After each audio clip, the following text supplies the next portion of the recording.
Hello and welcome to From This Point Forward, a Buffalo Sabres podcast. I'm Louis G here with Chris and Ryan. As always, got a bunch to talk about. Let's go.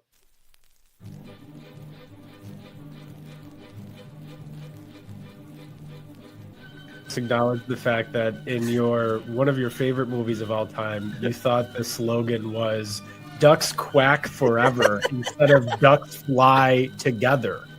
No, it's You also bad. think they live in wells. It's the whole theme of the movie, Lou. But he had the duck call. They go quack.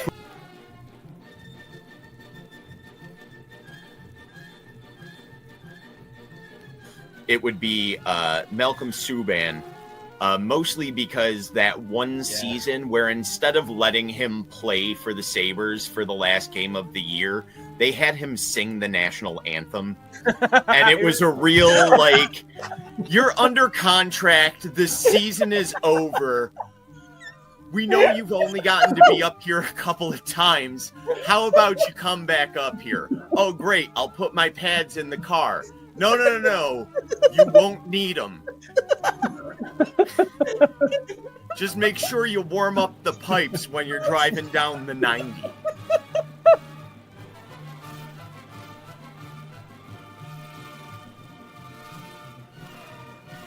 Mitch Marner.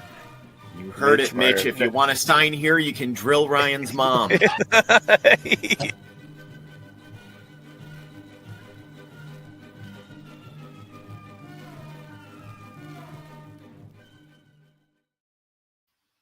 Longest intro in the business. I think each week I'm just going to add 5 seconds just to make it longer. Pretty soon we're going to be a 20-minute pod, all part of the plan. Milk that clock. Funniest thing about that I have to start off with is I realized today you guys mocked this. You mocked my logo for the podcast and the artwork behind it. It is all AI generated. I don't want to brag, but it does save me having this set up during that intro, so I remember the podcast name. I literally today I was like, "Oh shit, I'm reading it." I realized I had to read. So that's how we're starting off. Chris, how are you doing today? Oh, I'm doing fantastic, Lou. I love the Hamburglar glasses that you have going on right now. They're pretty awesome, dude. I've gotten like 4 compliments on them the last 2 days. I will say this: I got these, and then I'm a glass guy. You guys know that I'm weird. I'm always wearing the weird glasses. I got some weird sunglasses, really like Elton John joints that are really big, and I always get compliments on them. And I say the same thing that I'll say to you right now. Every time someone compliments them, I do think they're mocking me a little bit. And with you, I know it. I'm not thinking it at all. I know you are. I think I look good, and that's all that matters. So, whatever you gotta tell yourself, bud. Rye, how are things going, bud? Good. I'm fresh off of a very important work golf tournament, golf outing today. So I did that. Do you guys ever wonder how good the Sabres players are at golf, given how much time they have to play in the off season? I mean, these guys are done early April, so they're probably down in Florida, no later than like April 15th, and they're playing golf. I mean, they've already gotten like probably 12 rounds in the first in 2 months there. So yeah, I bet they're all pretty good golfers, just not good hockey players, unfortunately. That is so rude to talk about this. I would imagine, who's got the most, Skinner would have been great. He was never in the playoffs. He's probably awesome, but this year he's getting in. He's going to get his name on the cup still. Oilers will still come back. We'll talk about that. Final so far. It's been amazing. I don't know how much you guys are taking in.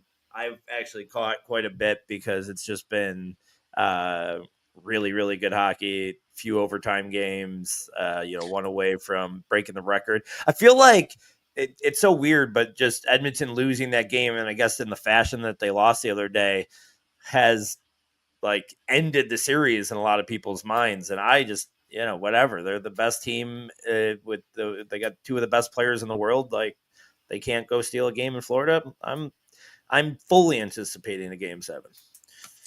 Look, we're burying the lead here.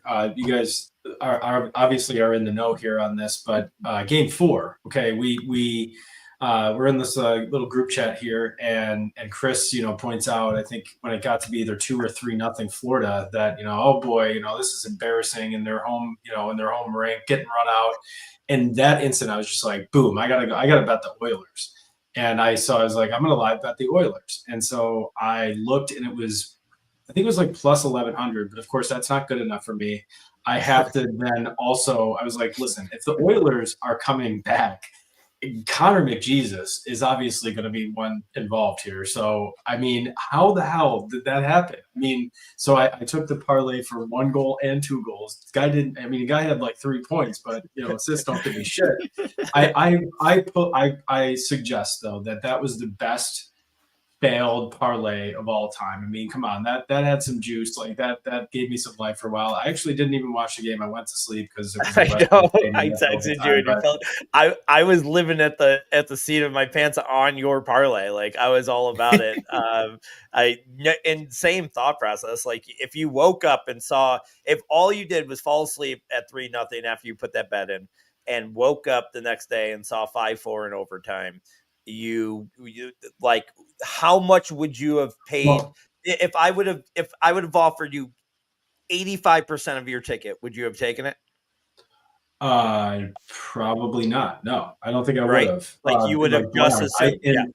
I even would go farther to say that if you would have offered me that more, the morning after, knowing that it was 5-4 an overtime win, if I could double down, I would absolutely double down. Yeah, just 100%. Hit it again. But that's it was crazy. Great game though. I mean, great it's really, the series has had it all. It's been physical. It's I saw the report today, which is really stupid because I want to know but it was like somebody reported the nasty talk has been worse in this series than in years before. And literally I swear to God, the reporter was like, in years past, there's just certain things you don't say. Not in this series, was like the exact wording. Now, I could have just gotten duped. It could have been some fake ESPN Steve, Twitter account, but it looked pretty legit. And everybody underneath was like, well, you're going to tell us some of the comments, because I would just love to know what was used to be not okay and now it's fine. Anybody? You're like, who was the player that used to learn the language of the other guys to taunt them in that language? It was a hockey player, right? Who was it? I want to say it was too. Maybe was it Ovechkin? No, it was somebody crazier than that. I 100% remember the story that you're talking about. Okay. Now I remember now. Chris, thoughts so far in the finals? We've had a little bit of everything. I mean, you're talking about, they're talking about the trash talk amongst the players. How about the trash talk of was it Darren Dreger sitting in between the benches with Stuart Skinner when in the booth, they're like, hey, we know you're sitting next to him, so you don't have to say, but do you think they should have started him? And he's just got to stay in front of the most miserable man on the planet. Yeah, Stuart Skinner should have been in net for this game while he's about to cry on TV. I mean, this has had it all. Comebacks, leads, blowouts, fights, social drama, goalies staring each other down because they're all creeps and weirdos. It's fantastic. So, understanding that it's a fickle position and one that's very hard to predict, and it's, you go hot streaks, but does this go to show that if you don't have an answer in net, you really can't mean, who knows? Maybe they will win the next 2 games and win the cup. But like, this is the same story that they ran into last year. I feel like they've been arguably the better team, and they still don't have anything to show for it. So I don't know. I mean, to me, I'm always trying to parlay it into thinking of, all right, what does this mean for the Sabres? Like, what's the blueprint? I guess we're hoping that it's UPL and Levi, but at that point, it doesn't feel like a really good bet. But what do you guys think about the goaltending stuff? Go ahead, Lou. Go ahead. No, go ahead. Oh, okay. I was going to say it's definitely what Edmonton's run into even before the Stuart Skinner stuff. What was it, like 4 or 5 years ago? I can't remember the guy. Something Smith. Like they would run into the same problem in the playoffs. Yeah. Like you don't necessarily need a dominant goalie to get to the playoffs, but you need somebody who can lock in and step up when you get in there. And it really feels like it doesn't matter how much you can score to take a series. If you can't rely on somebody to take a 2-on-1 or rely on somebody to get you through a penalty kill, it seems tragic for Edmonton, the position they're in. I always want to fight back against the point you guys are making, but I do think that there is a special class of goalie for sure that should not fit in the narrative that I make most of the time, that they don't matter. And there's not much difference between goalie number 5 and goalie number 30 when you really look at goals per game and save percentage and stuff. And when you really break down what that means, but I think there's that special class one, and to Chris's point about them all being head cases, I think that there is a clutch factor that you want to find in that guy that some guys have and some guys don't. And I don't want to keep on making this a shit on Connor Hellebuyck, podcast, because we've done that plenty this postseason. But there's a guy where hasn't ever gotten it done in the postseason. But is that just bad goalie luck, or is that him being a choke artist? It's tough to. It was kind of ironic, I guess, to see him win both the Hart and Vezina too. It's I get it. It's a regular season award, and I understand wanting to not include the playoffs, but are you sure that that's the best idea? Why do you not want to factor in playoff success? I understand you don't want recency bias to come into play, but so what? Make the voters factor that into play. I think playoff success should matter, at least to the league's best player. You're going to say it was Connor Hellebuyck this year, and the guy got bounced in the second round. I don't know about that. It was weird, for sure. But again, in regular season, I don't have any problem separating the two. But I do find it hard to I do think that team success should be part of being the most valuable, but they were the President's Trophy winner, whatever. But yeah, I guess it's kind of like Giannis in the NBA, right? Because Giannis won MVP, didn't he? Yeah. Or no, it was Shai. Was it Shai? It was, SGA won. Oh, Shai this year. I'm sorry. Yeah, Shai won this year. Yeah. So I guess he's proven it. My thought process with the 2 even goalies, as much as I really do buy into that type of system and think that that's probably the best way to spend your money and whatever, there is, when it matters, and we'll never know what that's like, I guess, but when it matters, there is that okay, you still have to pick which one of those guys is the hot hand, and then you got to know when to pull them and switch. I mean, but look at the teams that have done that and had success. Carolina did it against us, and what was that, 05-06 with Gerber, and then Cam Ward came in and got hot. It takes perfection. It takes a good coach to know when to do that. But I think I'd rather have that problem than count on, your $10 million goalie that might be the Vezina, but can't get you out of 2 rounds of playoffs. That's all.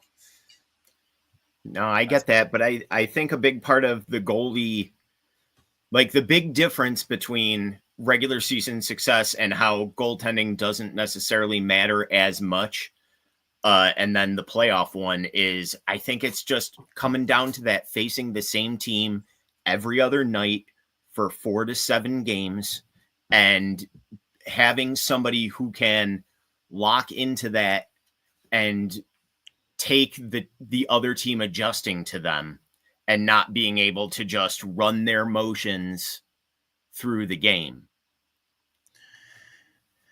No, I definitely agree with that. It's just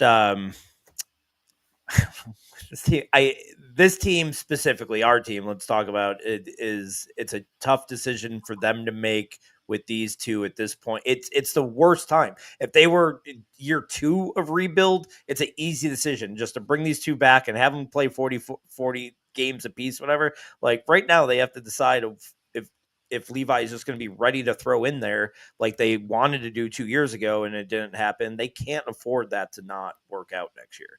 And now, like, do they trade for somebody if someone decent comes available and stunt his growth another year or two? Then you still have UPL, which you're paying good money for. Like, I don't know. I would love to get a trade right now for UPL, like Ottawa did with Talbot a couple years ago, where like they signed him to a extension right away. It was like a disaster, and they still got rid of him for a first rounder, moved on. Like, give me Levi and an asset, a good. All right. Here's a hypothetical. Do you think that Edmonton right now could win the cup if they had UPL, but they did not have Connor McDavid? So that was the part of the trade, because he came to Buffalo. Let's do it. Call him right away. I'll think about it. I don't know. He'll quit the finals and drive down here right now. Listen, the guy had 0 goals in a 5-4 comeback win. I don't know how valuable he truly is to the team. He's broken. He's broken. They've broken him. One more thing about the finals, because it's a topic the After the Whistle guys tweeted it today. It sounds like Marchand's just going to go to wherever the money is. 2 years, $20 million. Brad Marchand to the Sabres. Love it, hate it. Hell yes. I think I started this train. That was my guy in one of our segments about like dream free agent signing. Like, no, he would never do it, I don't think. But like, man, he would be amazing. You could overpay the hell out of that guy. I'd be so happy. Chris? I fucking hate him, but I hate him so much. Yeah. It's a real hockey move. It is.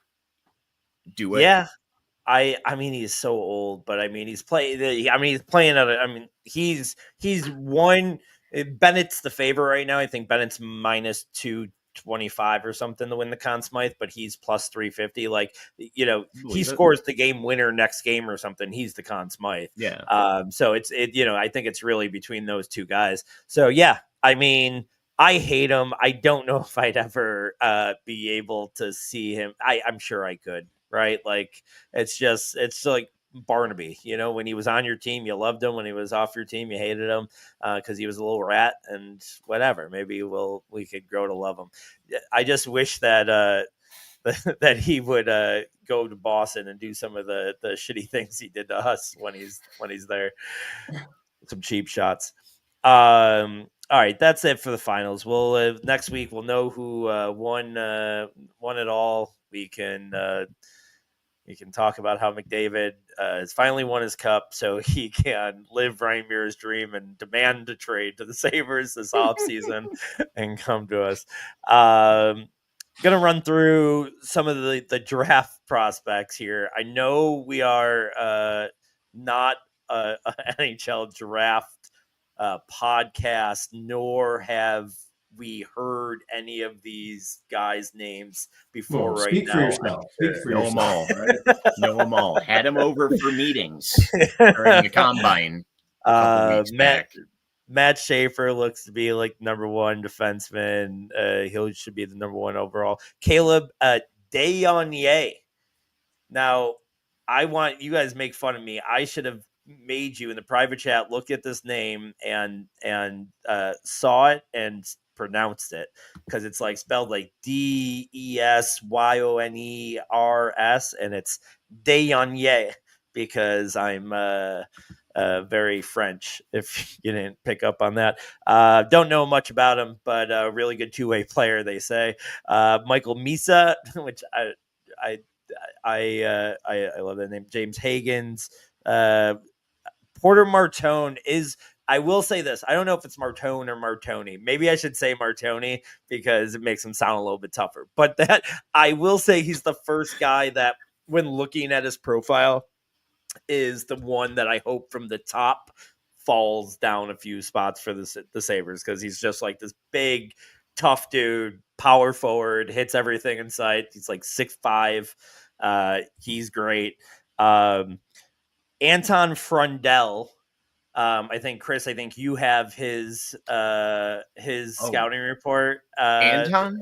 Yeah, that's what Anton Frundell out of Saskatoon, 6'3" winger. 6'3" winger with hands that you wouldn't believe. Guys that big usually don't have hands like that. Tage Thompson is kind of an outlier. This guy is going to make Tage look like a chump. He's going to put him back in Rochester, unnamed local sports reporter. He's going to take Zach Benson with him. He's on his second year of college. He went early, though. He went to junior college at 16 like Bryce Harper did. So he's 2 years in college, but he's draft eligible now because he's 18. Chris, would you say that he is would you call him a military tank? Would you call him that? I would call him an unarmed Humvee. But military grade. Like in 1996, Arnold Schwarzenegger showing up at Planet Hollywood Humvee. Like, it's not going to stop an explosion, but it's going to ruin some pedestrians' day. Anton Frundell, center, 6'1", 200 pounds, so could be a tank.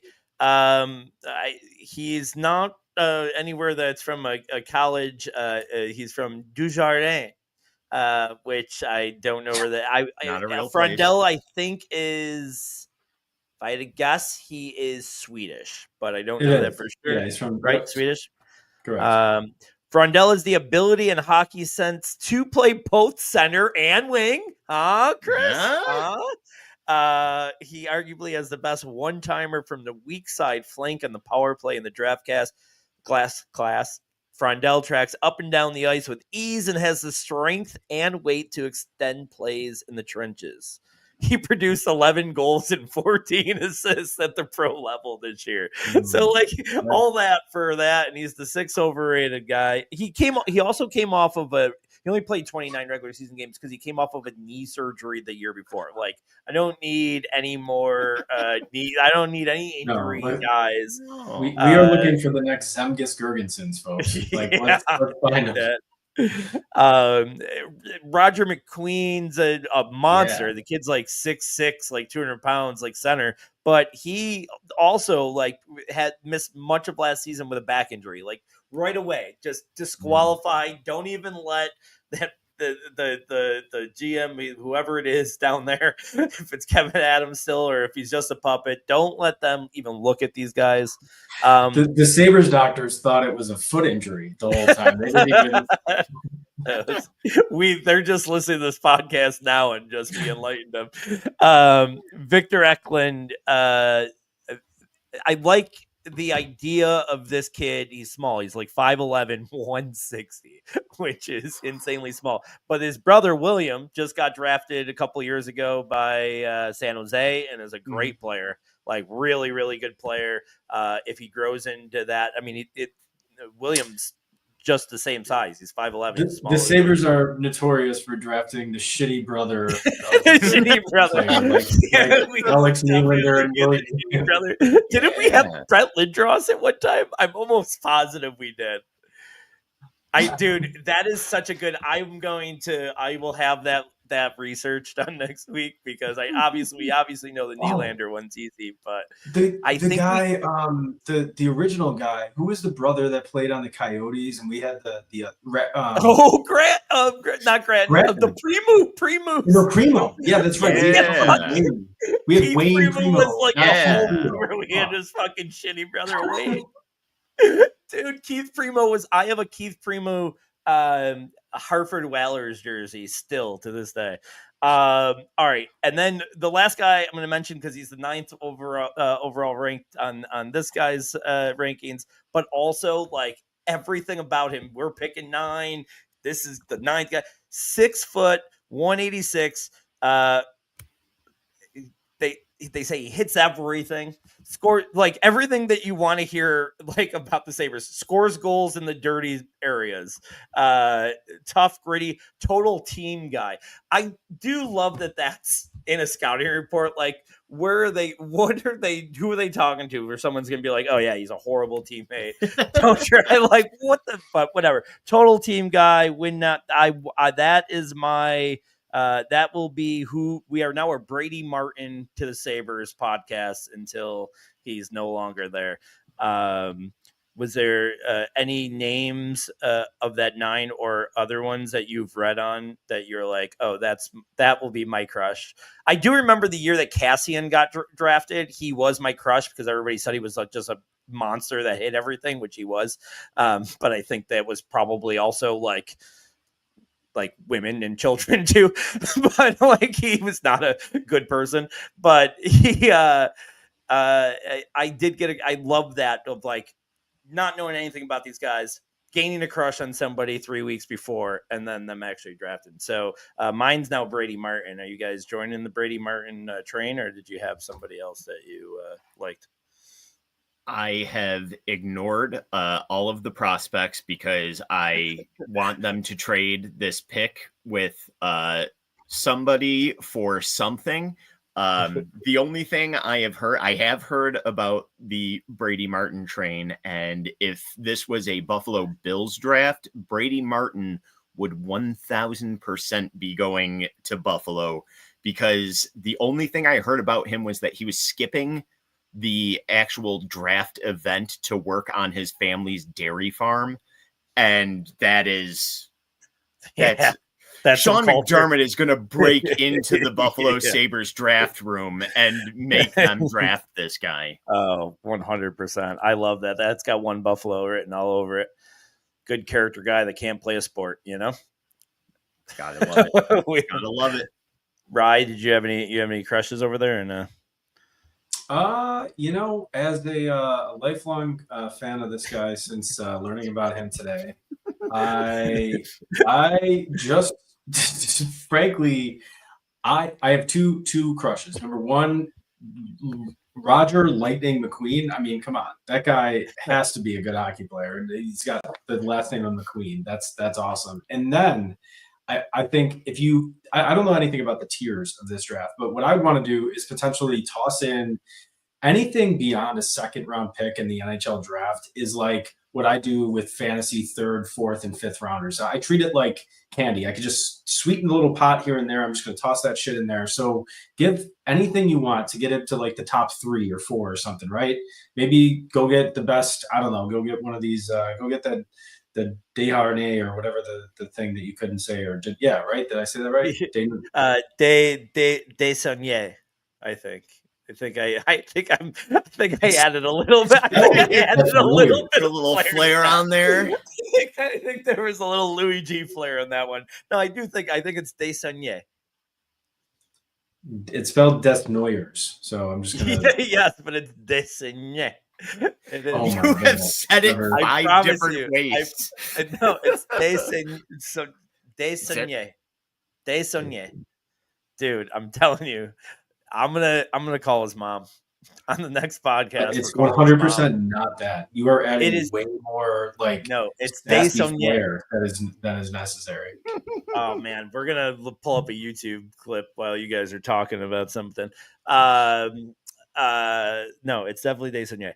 All right, so no crushes. Is that what you're? Oh, you got McQueen. McQueen or trade up. That's what I want to know. Oh, trade up. Oh, yeah. I don't mind trading up for anything. I agree with you guys. I want to get rid of that pick, which I guess will lead us into a perfect conversation here. It sounds like Bo Byram is all but out the door. It's just where is he going and for what? It sounds like it's picking up enough steam, and the Chad D's of the world that are reporting that it's got life and stuff. They're usually pretty on top of that. So I'm assuming he's gone by draft day. I wanted us all to put together a realistic maybe draft or trade for him. I'll start. I went with Byram, Peterka, and number 9 for Pedersen. And wait for it, we need a right-handed defenseman, Tyler Myers. 35-year-old Tyler Myers, 2 more years, $3 million, right-handed guy, played with power for a couple of years. Absolutely love it. Pedersen, I'm gonna be honest. He scares me. He had the one monster year, and then more down than good. The personality thing, was it his fault? Was it JT Miller's fault? Like, what was that thing about? It's very, very scary, especially at the money. But we have plenty of it. I'll buy the upside. It sounds like Peterka wants out too. I will say this. I do want them to play a little hardball with Peterka, but if I'm going to swing for the fences here and swing for Pedersen, who's probably, the top end of the trade that they're going to make, then I will include him in this deal. So that's mine. Rye, why don't you go with yours? All right. So I could what do I think they're going to do? They're going to flip Byram for 2 other defensemen. That's what I think they're going to do. What do I want them to do? I want them to package Byram and Tuck and move those guys for something or for someone who doesn't have a no movement clause. That's pretty broad. I don't have a specific player in mind, but here's what I think about Tuck. He is a player that could help a really good team, but we're just not really ready for him right now. I understand the leadership and the locker room thing, but I think you can potentially capitalize on his value. He's got 1 more year, and then he's a free agent. And are you really going to pay him? I don't really know if I want to do that, especially after you already fucking paid Zucker and Greenway as much as we're paying them. So I'm kind of ready to package him and kind of capitalize on his value and see if we can shuffle the deck a little bit, get somebody in here, younger. And with those 2 pieces, that should be able to get you a pretty decent haul. Marco Rossi plus or, something. I don't know. I think much more than that. I think Byram's going to pull something good alone, but I'm just aiming high here. Chris, I know you're aiming high with that package. I don't think that you need to package Byram with somebody else, like you were just saying. I think he can get a good return on his own. If you're packaging with anything, I want to go with that 9th. I think you could swing Peterson for Byram and that 9th without the Tyler Myers piece. I know we've talked, there's a lot of serviceable 4-5 D men that are coming up for signing. I don't know if just trading for another guy who's probably going to want to go be a number 1 on some other team in 2 seasons of losing here is what I want them to do right now. Yeah, I mean, he'll be 37 at that point. I'm looking at, when I talk about Myers, I'm thinking just of a guy to get him over the hump this year or 2. But I do think a right-handed defenseman's the biggest thing that needs to come in. It might not come up in that. There's rumors that they might just get a late first for Byram and then would have to flip that into a deal to get a player. Whatever, that's fine, or both ones, whatever way they would do it. either way, if they get a late one for Byram, like, holy shit, what a you could say this sucks that he didn't work out in our system, and that's fine, and like whatever, but like Colorado got peanuts for Middlestat going to Boston. Like, we're going to get a good return on this guy, and it didn't work out for him here, but I think what he's going to bring to this team now will be way more than Middlestat's, producing anywhere. But all right, real quick, hold on. I got something here. Let's see. Hot off the wire.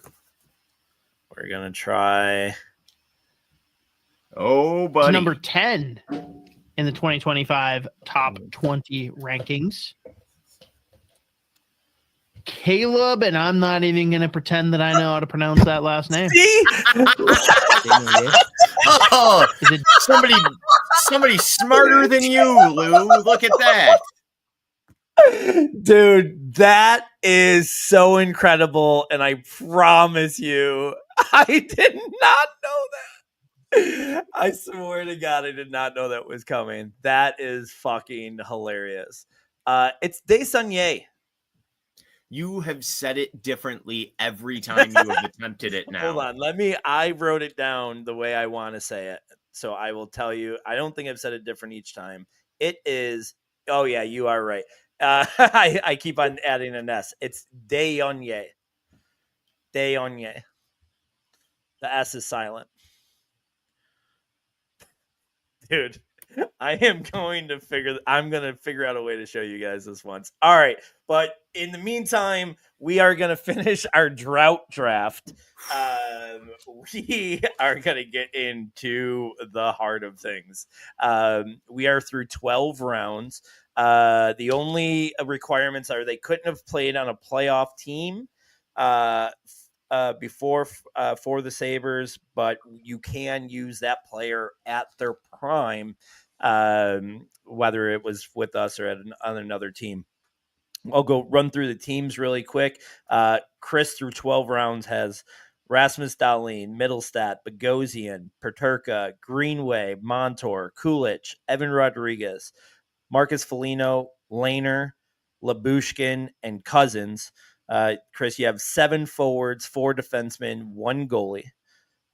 With actually 8 more rounds to go. We will not be doing 8 rounds tonight because we didn't prepare for 8 rounds, but I thought about it here as we went, like, oh shit, there's 20 spots to fill a roster, and I wasn't given that credit. So we'll go through 6 more rounds, which is going to be so painful. But then it will even be more funny that next week we will have to pull 6 more names of what's left. That might be it might be pretty rough. But and then my team here: Tage, Ryan O'Reilly, Evander Kane, Taylor Hall, Steve Ott, Owen Power, Brandon McNabb, Risto, UPL, Matt Molson, Gergensons, and a Poso. 8 forwards, 3 defensemen, 1 goalie for me.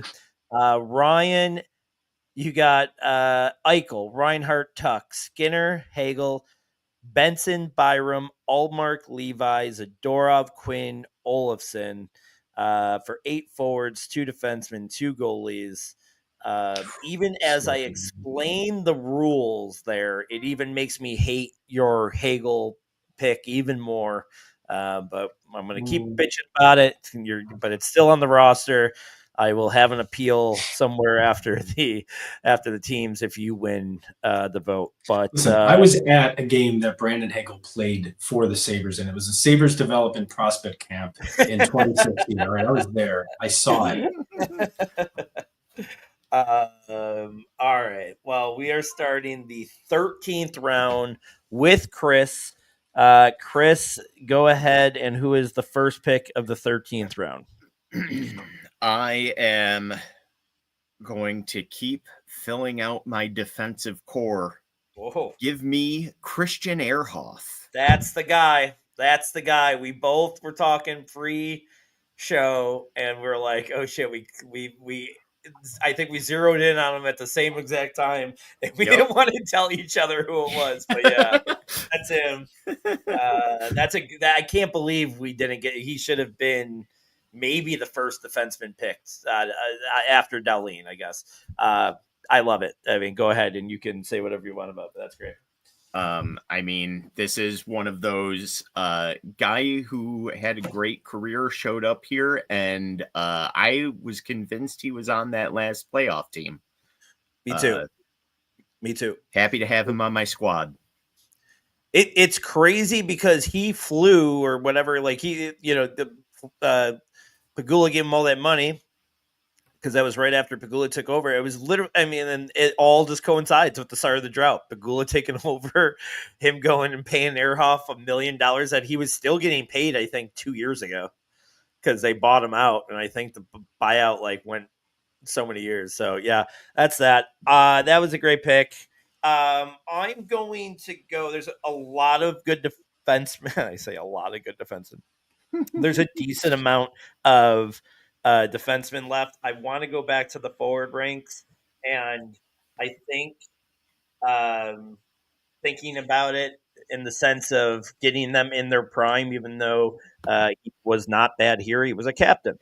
Brian Giunta needs to be on one of these rosters. I think he was one that fell through the cracks in the first 12 rounds. Very happy to get Brian Giunta here. I'll take the New Jersey Devil, Brian Giunta, the 20-old 35 goal scorer, but he wasn't bad with the Sabres either.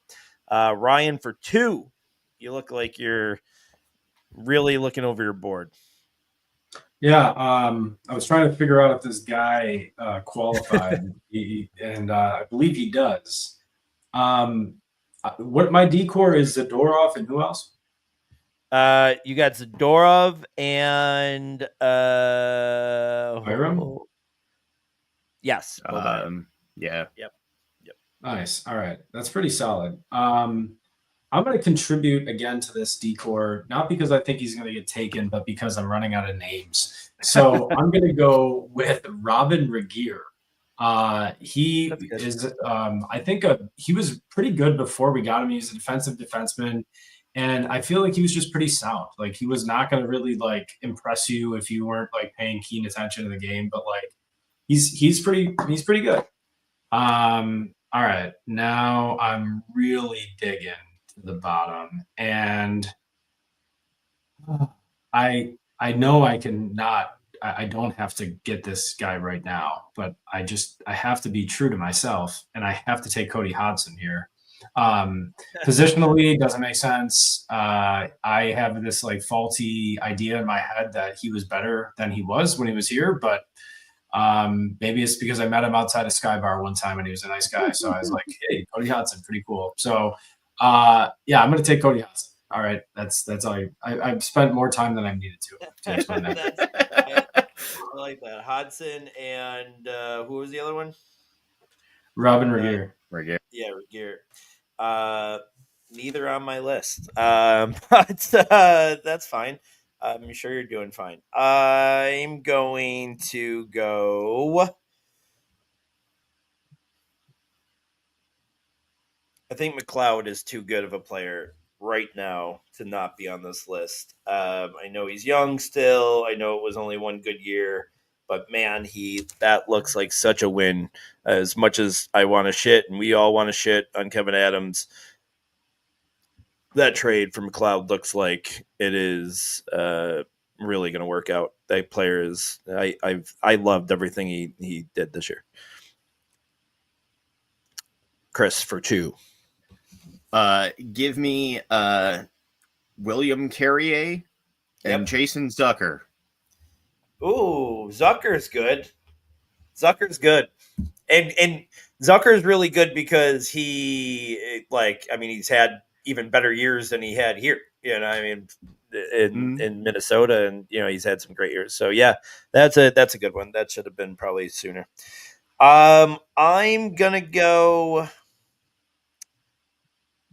Everybody needs a fourth line player. Everybody needs a fan favorite. Pat Coletta, come on down to Luigi team. What? He was on playoff team. No, was he? Yeah. Oh, he sure was. God damn it. He sure was. God I was like, man, was he? You're right. Oh yeah, because you did the Ottawa game. Obviously, we were good then. All right, Jake McCabe, still Already playing the taken, league. isn't he? No, Oh. Jake McCabe. Are you going to tell me that he played for? No, McNabb was. Yeah. Oh. I had McNabb, but so yeah, McCabe. Jake McCabe, and he did not play on a playoff team. You're not going to tell me that, right? He wasn't around that long. No, hold on. I'm just looking it up now because now I'm shook. But no, no, he was not. Yeah, I mean, still playing league. Still Toronto's probably best defensive defenseman. Not that that means much, but Ryan for 2. Okay. Has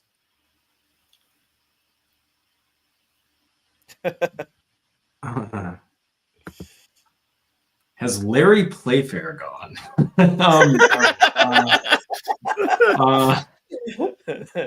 I cannot believe how tough this is. I do want to just say while I'm doing this research, I think this pick of Hodgson is warranted. I mean, the guy had 99 points. I mean, we're really digging down to the bottom. No, yeah, 100% was warranted for sure. Okay, yeah. At this point, he should be being picked. Nobody's. Yeah. Ryan's Ryan's trying to buy time by fighting himself. Yeah. Nobody said anything, Ryan. You're just arguing against yourself. We're all kind of at gag picks now, anyways. God, all right. Remind me, was Gerby here when yeah, he was in the playoff. Yeah. Oh my God, this is getting so hard. How are we going to go 2 extra rounds after this? Like, that's the real question. That's the best. You can't even take the cheater and get one of the goalies. I can't even find a name of a guy that has more than 50 points that is in the drought. Well, I mean, you need defensemen. You only got 3 defensemen still. I mean, I'll stick anybody back there though. Honestly, like if you know how to skate, you can play defense. You know. I am gonna take. Oh my God. Mark Pesic. Sure. He has not been taken. Fuck. But was he on a playoff team? No, he wasn't. He was on my list. Yeah, okay. All right. As we get desperate. I mean, I thought he was good when he was here. You do have another one though. No, I do. All right. Yeah, 2 picks. Connor Sherry was definitely taken, right? No, he was not. No. Yeah, no, Connor Sherry then for sure. Yeah. I mean, heck yeah. Especially like Penguins Connor Sherry before I feel like that's been a theme a lot where I'm like before they got here. All right, so I've done 1 defenseman today, which means I'm up to 4. I'm gonna go another one here. No, sorry, David Legwand, only because the rest of his career, but he was too good of a player in Nashville to not take Legwand there in the back end. So I'll take him. Chris, you're up for 2. Oh boy. Let's finish out our demon just cuz. Marco Scandella, that's a guy who played in the league for several years. Yep, that's good. And played in is still playing, and it seemed like he was done when he was here. And then he's still playing as, he's just everyone's 6th or 7th defenseman, but he'll block a shot with his neck if you ask him to. So he deserves on this list. Yeah. And then we're fully in gag territory here. Listen, my team is built on grinding the corners and friendship. So who better to take than another Boston friend of Jack Eichel than Jimmy Vesey? Oh, why? Why not? Yeah, I don't hate that, especially at this point. Like, I think Vesey deserves to be. He was on my list. I don't hate that. All right. I will go back to defense, and it has to be one of these 4 guys. I'm gonna go. I think the best one who's still good and playing. He's won a cup. Will Borgen, defenseman, currently with the Golden Knights. Did he get traded? What trade did he go out in? Anybody? I'm gonna look that up. While I'm looking that up, Ryan for 2. Will Borgen was for that defenseman from the Devils. He went to New Jersey. No, he did not. I don't think so. Maybe I'm not going to say definitely not. I don't think so. I think he went to. Good thing there's the internet. We could. Yeah, I'm going to do it right now. I'm gonna go. You go. You do. Okay. You go. I am really stuck. I did just also learn another fun fact. There was a guy named Butch Deadmarsh who played 56 games for the Sabres and had 4 points. He was minus 15. I mean, this guy makes Zemgus Girgensons look, I guess I shouldn't say that about Zemgus. He's fine. I'm just stalling, as you can tell. I really don't have anything. How many? I have 2 more picks. I have to pick 2 guys here. I don't think there are 2 more Drought Sabres left. Borgen, I was wrong in the trade, and as you guys said, then you were way off. He did get picked in the expansion draft by Seattle. That's how we lost Borgen. And then I said he was with the Golden Knights. I was also wrong about that. I was thinking of McNabb, and he went from Seattle to the Rangers in the Capo deal this season. So that was about as accurate as Chris's scouting report on Anton Frundell earlier. So here we are riffing for you, Ryan. We've given you an extra minute. Yeah, and you would think it would have helped, but do you think that Johan Larsson, was he picked? Yes. No, he is not. No, picked, he wasn't picked. And that's an easy one. Yeah. He was an analytical darling, but I mean, he did go elsewhere and was not good. So, sometimes analytics are. He played in the league. Wrong. Yeah, he was. He went to Arizona. And I don't know where else, but I know he fizzled out. And then Brian, it is your last pick, so at least that will be done. You do have now 11 forwards and 4 defensemen, so you would only be picking 1 more forward. 1 more forward, okay. Oh wait, hold on. Wait, no, that's oh yeah. Then you'd be picking 2 defensemen in the supplemental. So you could pick a defenseman or a forward, but you got 1 and 2 left to fill. 1 forward, 2 defensemen.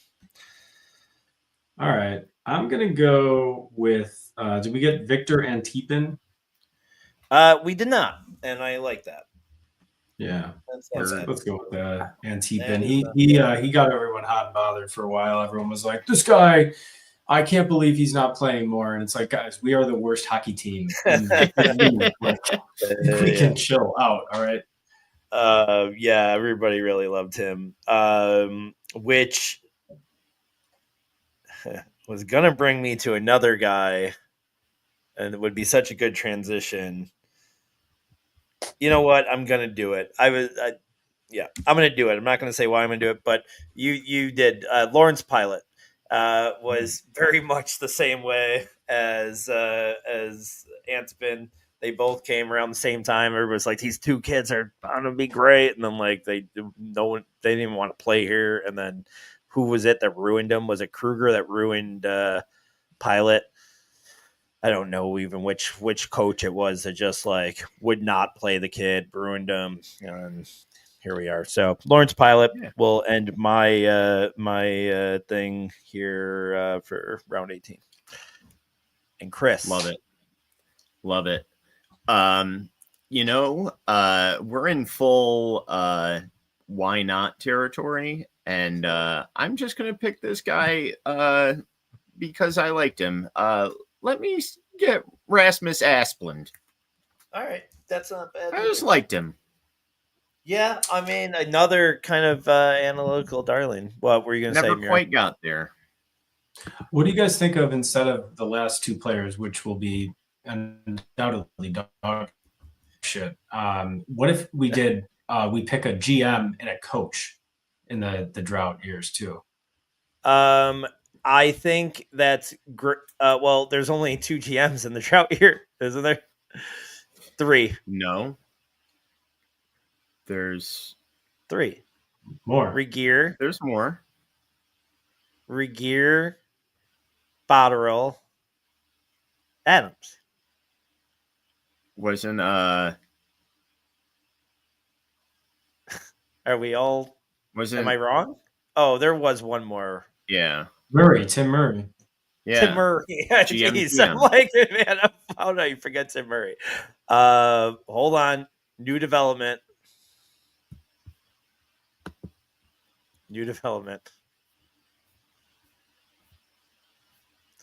Oh God.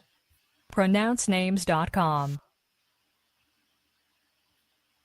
Denoyers? No. Oh, no. Denoyers? Denoyers. A real like Please. Rapid City, Iowa pronunciation. Denoyers. Please, Louis, come up with an intro where you have your pronunciation of that followed by what that just said.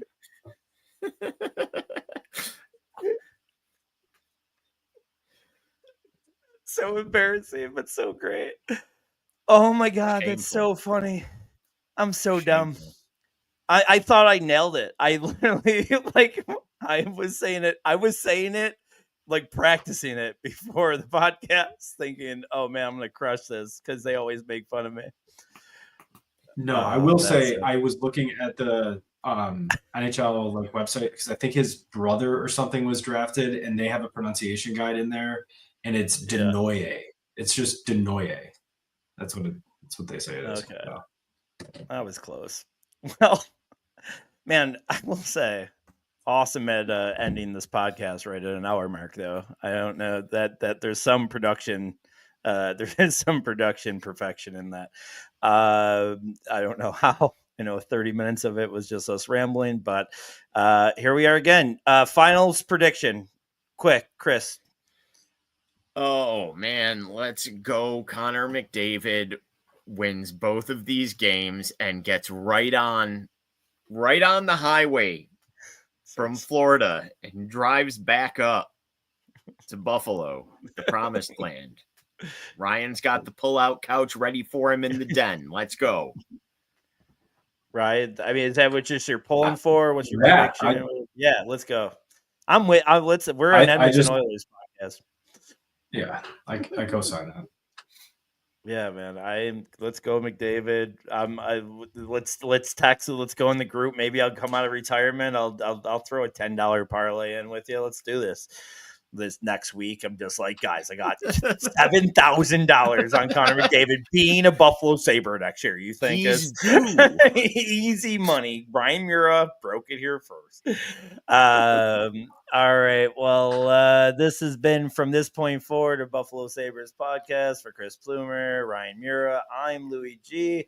Have a wonderful 2 weeks, I think, and we'll be back. I think that gives us, we'll be back right after the draft. So, you got your draft preview this episode, and we'll be right back to do the draft preview. Have a good night, and thanks for listening. Go like and subscribe.